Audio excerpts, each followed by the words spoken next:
আসসালামু আলাইকুম ভিউয়ার্স, আমার আরেকটি নতুন ব্লগে আপনাদের সবাইকে স্বাগতম। আমি এখন আছি ঢাকা এয়ারপোর্টের রানওয়েতে, বা এটাকে বিমান পার্কিং এরিয়াও বলা যায়। আজকে আপনাদের এমন একটি ফ্লাইটের কাজ দেখাবো যেখানে আপনারা দেখতে পাবেন যে বিদেশ থেকে বিমানে করে বিভিন্ন রকমের পণ্য আমাদের বাংলাদেশে কিভাবে রপ্তানি করা হয়। তো ভিউয়ার্স, ভিডিওটা না টেনে শেষ পর্যন্ত দেখতে থাকুন।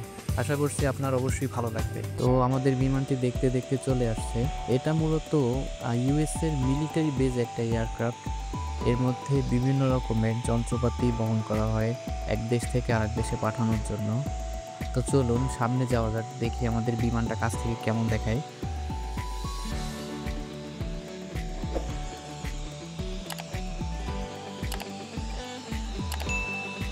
এটা হচ্ছে বিমানের ফুল ভিউ। আর এই বিমানের মূলত দুইটা করে 4টা ইঞ্জিন আছে প্রত্যেকটা পাখায়। তো বিমানটি ল্যান্ড করার পরে পেছন থেকে ডোর খুলে দেওয়া হয়েছে যাতে কার্গোগুলো ঠিকঠাক মতো নামানো যায়।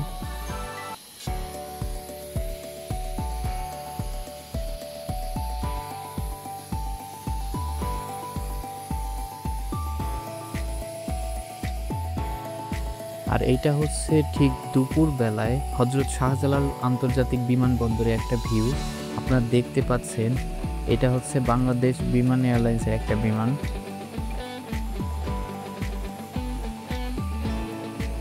তো আপনারা দেখতে পাচ্ছেন বিমানটা আসলে এত সুন্দর।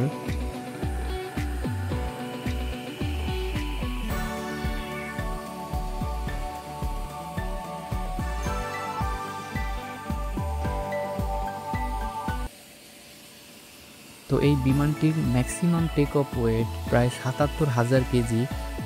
৭৭,০০০ কেজি বলতে প্রায় ৭৭,০০০ কেজির মালামাল বহন করে আকাশে উঠতে সক্ষম এই বিমানটি।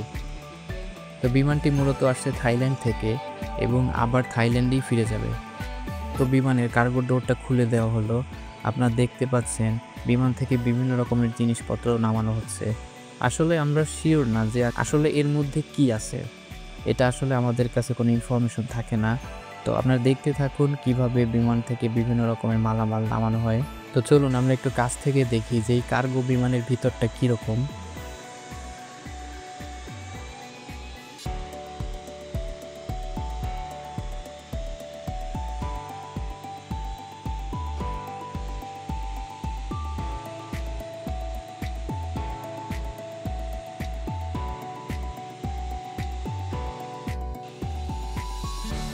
আপনারা দেখতে পাচ্ছেন কিভাবে গাড়িতে করে বিভিন্ন রকমের জিনিসপত্র নামানো হচ্ছে। বিমানটা এত বড়, আমি মনে করি যে এর মধ্যে অনায়াসে ২-৩টা বড় বড় বাস ঢুকিয়ে ফেলা যাবে। এইসব বিমানে মূলত বিভিন্ন রকমের কার্গো আমদানি রপ্তানি করা হয় এবং মাঝে মাঝে যখন দরকার হয় তখন বড় বড় গাড়িও আমদানি করা হয় এই বিমানে করে। তো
তো এদিকে বিমানের রিফুয়েলিং চলতেছে। আপনারা দেখতে পাচ্ছেন এটা হচ্ছে রিফিউলিং এর পাইপ। গাড়িতে করে ফুয়েল আসে এবং বিমানে ফুয়েলিং করা হয়। এই বিমানে প্রায় ২০,০০০ কেজি ফুয়েল দরকার হয়েছিল আজকে আমাদের এই ফ্লাইটে।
তো অবশেষে রিফুয়েলিং শেষ হওয়ার পরে রিফুয়েলিংয়ে গাড়িটা চলে গেল এবং আপনারা দেখতে পাচ্ছেন যে বিমানের পুরো ভিউ।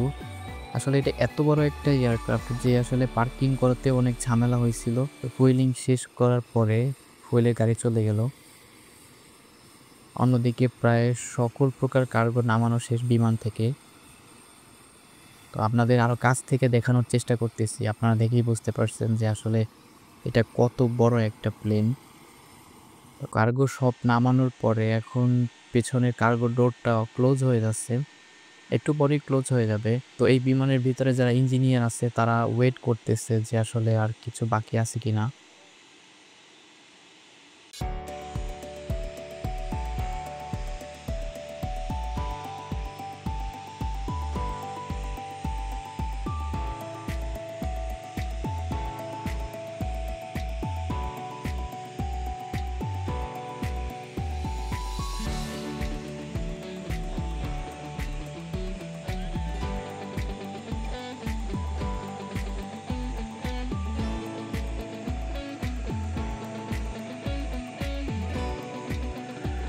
বিমানের মধ্যে থেকে কার্গো বের করতে প্রায় ১ ঘন্টারও বেশি সময় লাগছে, যার কারণে আমি আপনাদেরকে পুরো ভিউটা দেখাতে পারলাম না।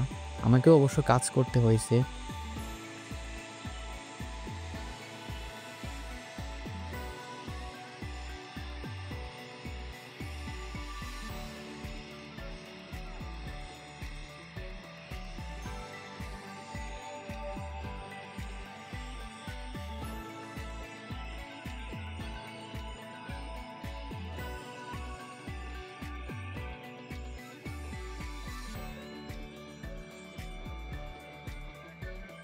অবশেষে সব কার্গো নামানোর পরে বিমানটি উড্ডয়নের জন্য রেডি। তো আপনারা দেখতে পাচ্ছেন বিমানের ইঞ্জিন স্টার্ট করা হয়েছে। এখানে বিমানের একজন ইঞ্জিনিয়ার ইনস্ট্রাকশন দিচ্ছে যে আসলে দুই পাশে ফাঁকা আছে কিনা। বিমানটি ইঞ্জিনটি স্টার্ট করার পরে এত পরিমাণ সাউন্ড হয়েছিল, যার কারণে ওইখানে থাকা আসলে প্রায় অসম্ভব হয়ে যাচ্ছিল। আর এত পরিমাণ বাতাস মনে হচ্ছিল যে ঘূর্ণিঝড় শুরু হয়েছে। তো আপনারা ভিডিওতেই দেখতে পাচ্ছেন যে দুইটা চারটা করে ইঞ্জিন, আর এইগুলো যখন অনেক বেশি স্পিডে ঘুরে আসলে ঝড়ের থেকেও অনেক বেশি কিছু হয়ে যাওয়ার মতো সম্ভাবনা থাকে। তো আপনারা দেখতে থাকুন।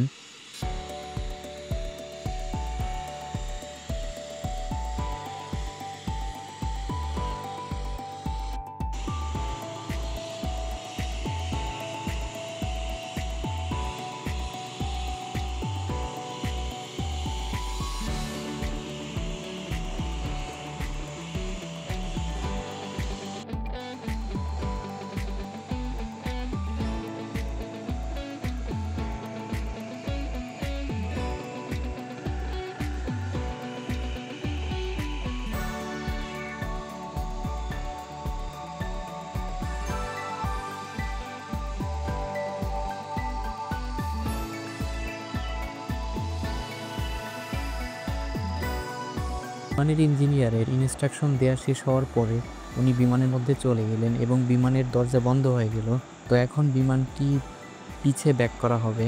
তো আপনারা দেখতে পাচ্ছেন বিমানটি পিছনে চলে যাচ্ছে, আর এর এত শব্দ আর পেছন থেকে প্রায় সব কিছুই উড়ে যাওয়ার মতো অবস্থা। আর এর সামনে তো যাওয়াই যাবে না, যার কারণে আমি পাশ থেকে ভিডিওটি নিয়েছি। তো আপনারা দেখতে থাকুন।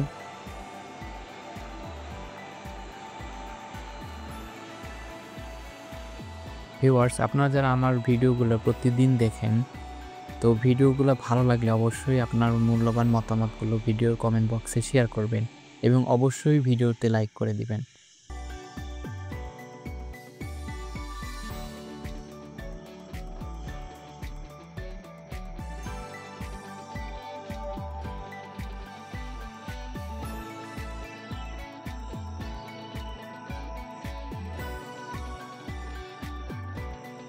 তো এই ছিল আমার আজকের ফ্লাইটের কাজ। এরকম অনেক কাজ আমি প্রতিনিয়তই করে থাকি এবং আপনাদের সাথে শেয়ার করার চেষ্টা করি। তো ভিউয়ার্স, আমার ভিডিওটি কেমন লাগছে অবশ্যই কমেন্ট বক্সে জানাবেন এবং ভিডিওটি ভালো লেগে থাকলে অবশ্যই একটা লাইক করে দিবেন। তো আপনারা দেখতে পাচ্ছেন বিমানটি উড়াল দেওয়ার জন্য রানওয়ের দিকে যাচ্ছে এবং একটু পরেই এটি আকাশে উড়ে যাবে। তো তো আপনারা শেষ পর্যন্ত দেখতে থাকুন আর ভিডিওটিতে একটি লাইক করে দিয়েন।